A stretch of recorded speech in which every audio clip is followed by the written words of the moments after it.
Hello all welcome back to another video.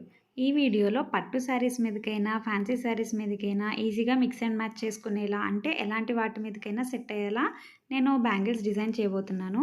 So, దానికోసం నేను ఇలా సెట్ ఆఫ్ 8 బ్యాంగిల్స్ తీసుకున్నాను. రౌండ్‌లో 2 కట్ 4 బ్యాంగిల్స్ అండ్ ఫ్లాట్‌లో 4 కట్ 4 బ్యాంగిల్స్ తీసుకున్నాను. వీటిని క్లిప్ స్టోన్స్ అంటారండి. నేను ఈ స్టోన్స్ యూజ్ చేసి ఈ బ్యాంగిల్స్ అనేవి నేను రెడీ చేయబోతున్నాను. సో, ఈ ప్యాటర్న్ చూసారు కదా! 2 కట్ బ్యాంగిల్‌కి అరౌండ్ నేను ఈ డిజైనే కంటిన్యూ చేసుకుంటూ వెళ్ళిపోతాను. ఫస్ట్ నేను 4 కట్ బ్యాంగిల్ డిజైన్ చేయాలనుకుంటున్నాను. బికాజ్ దీనికి మనకి డబుల్ వర్క్ ఉంటుంది కాబట్టి. సో, ఇలా నేను 4x4 స్క్వేర్ కుందన్స్ ఉంటాయి కదండీ! ఫిట్టింగ్ స్టోన్స్ అంటాం కదా! వాటిని తీసుకొని నేను ఫస్ట్ ఇలాగా డైమండ్ రాంబస్ షేప్ వచ్చేలాగా నేను ఫస్ట్ వీటన్నిటిని అటాచ్ చేసుకుంటున్నాను.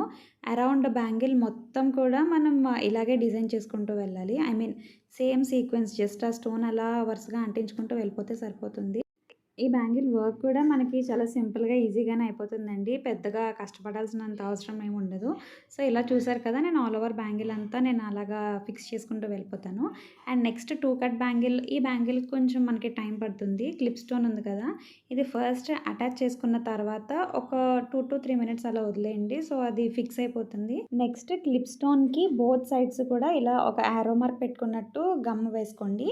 తర్వాత మనకి 4x4 ఫిట్టింగ్ స్టోన్స్ అన్నాను కదా! ఇందాక మనం 4 కట్ బ్యాంగిల్‌కి ఏ స్టోన్స్ అయితే యూజ్ చేసామో అవి ఇలా క్లిప్ స్టోన్‌కి చుట్టూ అంటించాలి.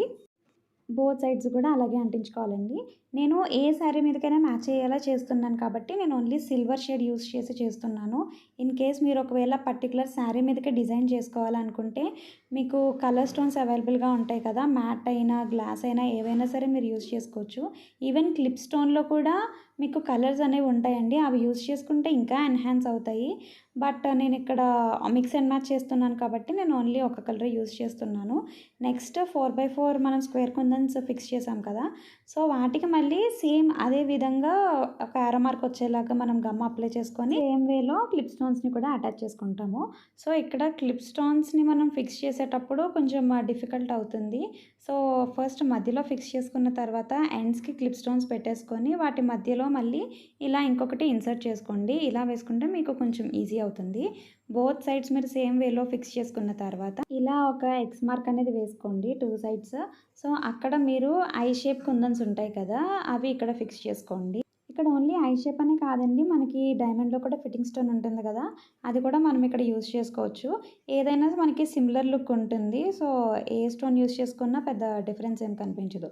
సో, ఇలా 2 సైడ్స్ కూడా ఇలాగా ఫిక్స్ చేసుకున్న తర్వాత మళ్ళీ ఈ మధ్యలో ఒక జర్కిన్ అనేది అంటించుకోండి. అంటే మధ్యలో మనకి గ్యాప్ వచ్చినట్టు ఏం కనిపించదు. So, this is basic part of our design అండి. ఇక్కడ ఎక్స్ మార్క్ మనం పెట్టుకున్నాం కదా! ఐ కుందన్స్ అంటించుకొని, దాని తర్వాత మళ్ళీ ప్రాసెస్ అంతా ఇలా ఓవరాల్ బ్యాంగిల్ మనం చేసుకుంటూ రావాలి. నేను 4 బ్యాంగిల్స్‌కి కూడా ఇలాగా ఫిక్స్ చేసుకున్నాను ఫస్ట్. దాని తర్వాత నాకు బ్యాంగిల్ అంతా డిజైన్ చేసుకోవడానికి ఈజీ అవుతుందని చెప్పి. నైట్ టైమ్ ఫంక్షన్స్‌కి ఇది చాలా బావుంటుందండి. ఇలా 2 కట్ బ్యాంగిల్‌కి డిజైన్ అయిపోయిన తర్వాత 4 కట్‌కి మనకు డబుల్ వర్క్ ఉంటుంది అని అన్నాను కదండీ!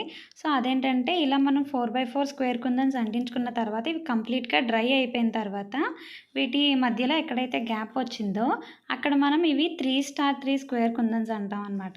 అవి వీటి మధ్యలో ఫిక్స్ చేసుకోవాలి. కంప్లీట్‌గా డ్రై అవ్వకముందు ఫిక్స్ చేసుకుంటే మనకి కుందన్స్ అనేవి జరిగిపోతాయండి. బికాజ్ ఈ స్క్వేర్ కుందన్స్‌ని ఇప్పుడు మనం స్టిక్ చేస్తున్నాం కదా! అవి హాఫ్ మనకి బ్యాంగిల్‌కి స్టిక్ అయ్యి ఉంటాయి గానీ, మిగిలిన హాఫ్ మనకి ఔట్ ఆఫ్ ద బ్యాంగిలే ఉంటాయి. సో, కంప్లీట్‌గా స్టిక్ అవ్వడానికి కూడా ఉండదు. ఆ ప్రాసెస్‌లో ఏంటంటే మనకి బ్యాంగిల్ మొత్తం షేప్ ఔట్ అయిపోతుందనమాట. సో, 2 సైడ్స్ కూడా ఇలా అంటించుకున్న తర్వాత ఫైనల్ అవుట్‌పుట్ ఇలా ఉంటుంది. 4 బ్యాంగిల్స్‌కి కూడా నేను ఇలా చేసుకున్నాను. జస్ట్ ఈ 4 బ్యాంగిల్స్ మధ్యలో పేరప్ చేసుకున్నా చాలా బావుంటాయి మనకి. అంటే గ్లాస్ బ్యాంగిల్స్ అని అంటాం కదా! అవి మనం వీటి మధ్యలో పేరప్ చేస్తాం అనమాట. సో, మనం ప్రిపేర్ చేసుకున్న థ్రెడ్ బ్యాంగిల్స్ అయితే ఇవండి. మనకి పర్ హ్యాండ్‌కి సెట్ ఆఫ్ 4 బ్యాంగిల్స్ వస్తాయి. ఇలా టోటల్ 8 బ్యాంగిల్స్ మనం డిజైన్ చేసుకున్నాము. మరీ హెవీగా వద్దు అని అనుకుంటే మనం జస్ట్ 2 బ్యాంగిల్స్ కూడా పేరప్ చేసుకోవచ్చు. ఈవెంట్‌ని బట్టి మనం మిక్స్ అండ్ మ్యాచ్ చేసుకోవచ్చండి. సో, నేను ఈ థ్రెడ్ బ్యాంగిల్స్ మధ్యలో పింక్ కలర్ అంటే dark pink colour glass bangles నేను ఇలా పేరప్ చేసుకుంటున్నాను. బికాజ్ మోస్ట్‌లీ నా అవుట్‌ఫిట్స్‌లో నాకు పింక్ కలర్ అనేది ఎక్కువ ఉంటుంది. సో, నేను పింక్ కలర్ చూస్ చేసుకున్నాను. సో, మీరు స్టైల్ చేస్తున్నప్పుడు మీ అవుట్‌ఫిట్‌ని కలర్‌ని బట్టి మీరు మిక్స్ అండ్ మ్యాచ్ చేసుకోవచ్చు. డబుల్ షేడెడ్ కలర్స్ కూడా వేసుకోవచ్చండి. ఎలా వేసుకున్నా సరే ఈ బ్యాంగిల్స్‌లో చాలా లుక్ ఉంటాయి. ఇలా ఒక 2-3 మన దగ్గర బేసిక్ బ్యాంగిల్ సెట్స్ ఉంటే మనం ఆల్మోస్ట్ అన్ని అవుట్‌ఫిట్స్ మీదకి స్టైల్ చేయొచ్చండి. రిపీట్ చేసినట్టు కూడా అనిపించదు. ప్రెజెంట్ సిల్క్ థ్రెడ్ బ్యాంగిల్స్ అయితే చాలా ట్రెండ్ అవుతున్నాయి కదండీ మార్కెట్‌లో. అలానే ప్రతి అవుట్‌ఫిట్ మీదకి మనం కస్టమైజ్ చేయించుకోవాలన్నా చాలా కష్టంగా ఉంటుంది. అండ్ మనం రెడీ చేసుకుందామన్నా చాలా ఎఫర్ట్స్ పెట్టాలి. ఇలా బేసిక్ బ్యాంగిల్ సెట్ చేసుకుంటే ప్రతి అవుట్‌ఫిట్ మీదకి మనం మిక్స్ అండ్ మ్యాచ్ చేసుకోవచ్చు. Thank you for watching the video. Please like and subscribe.